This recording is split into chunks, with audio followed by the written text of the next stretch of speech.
Hello നമസ്കാരം. നമ്മൾ ഇന്ന് ചർച്ച ചെയ്യാൻ പോകുന്ന വിഷയം എന്ന് പറയുന്നത് ഇൻകം ടാക്സുമായി ബന്ധപ്പെട്ട വിഷയമാണ്.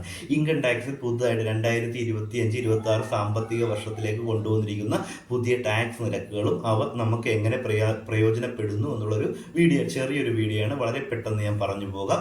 മനസ്സിലാകാത്തവർ കമൻറ്റ് ചെയ്യുകയാണെങ്കിൽ കൂടുതൽ ഡീറ്റെയിൽ ആയിട്ടുള്ളൊരു വീഡിയോ ചെയ്യാം. അപ്പോൾ ഇത് ഉദ്ദേശിക്കുക എന്ന് പറയുന്നത് നമുക്കറിയാം, പുതിയ സ്ലാബ് നിരക്ക് നമുക്ക് ആദ്യം ഒന്ന് പരിശോധിക്കാം. എങ്ങനെയാണ് 0 മുതൽ 4 0%, അതായത് ടാക്സ് ഇല്ല. അതുപോലെ 4 മുതൽ 8 വരെയാണെങ്കിൽ 5%, 8 മുതൽ 12 വരെയാണെങ്കിൽ 10%, 12 മുതൽ 16 വരെയാണെങ്കിൽ 15%, 16 മുതൽ 20 വരെയാണെങ്കിൽ 20%, അതുപോലെ 20 മുതൽ 24 വരെയാണ് നമ്മളുടെ വരുമാനമെങ്കിൽ എത്രയാണ്? 25%. 24 ലക്ഷത്തിന് മേളിൽ, അതായത് 24 മുകളിലാണ് നമ്മളുടെ വരുമാനമെങ്കിൽ എത്ര വരും? 30% എന്ന രീതിയിലാണ് പുതിയ സ്ലാബ് നിരക്ക്.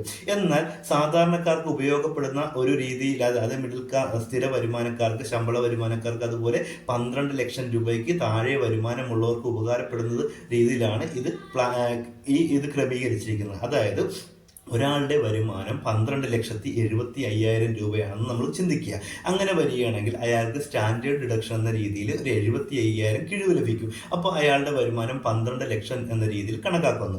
എന്നാൽ ഈ 12 ലക്ഷത്തിൽ തന്നെ 4 ലക്ഷം രൂപ എക്സംപ്റ്റഡ് എന്ന കാറ്റഗറിയിലേക്ക് മാറ്റിയിട്ട് ബാക്കി അയാളുടെ വരുമാനം 8 ലക്ഷം രൂപ എന്ന രീതിയിൽ പരിഗണിക്കുകയും ഈ 8 ലക്ഷത്തിൽ 4 ലക്ഷം മുതൽ ആദ്യത്തെ 4 ലക്ഷത്തിന് 5%, രണ്ടാമത്തെ 4 ലക്ഷത്തിന് 10% എന്ന രീതിയിൽ ടാക്സ് നമ്മൾ അടയ്ക്കണം, സാധാരണഗതിയിൽ അടയ്ക്കേണ്ടതാണ്. എന്നാൽ ഇവിടെ ടാക്സ് ലയബിലിറ്റി വരുന്നു എങ്കിലും ഗവൺമെന്റ് ചെയ്യുന്നതെന്ന് വെച്ചാൽ ഗവൺമെന്റ് ഒരു റിബേറ്റ് നമുക്ക് തരുന്നു. അതായത് നമുക്ക് ഇളവ് തന്നിട്ടുണ്ട്. അതായത് ഒരാളുടെ വരുമാനം 12,70,500 രൂപയാണെങ്കിൽ അയാൾ പൂർണ്ണമായിട്ടും ടാക്സ് ലയബിലിറ്റി ആയിട്ട് വരുമെങ്കിലും അയാളെ പൂർണ്ണമായിട്ടും റിബേറ്റ് നൽകി ടാക്സിന്റെ ലയബിലിറ്റിയിൽ നിന്ന് ഒഴിവാക്കുന്നു. ഇതാണ് പുതിയ സിസ്റ്റം.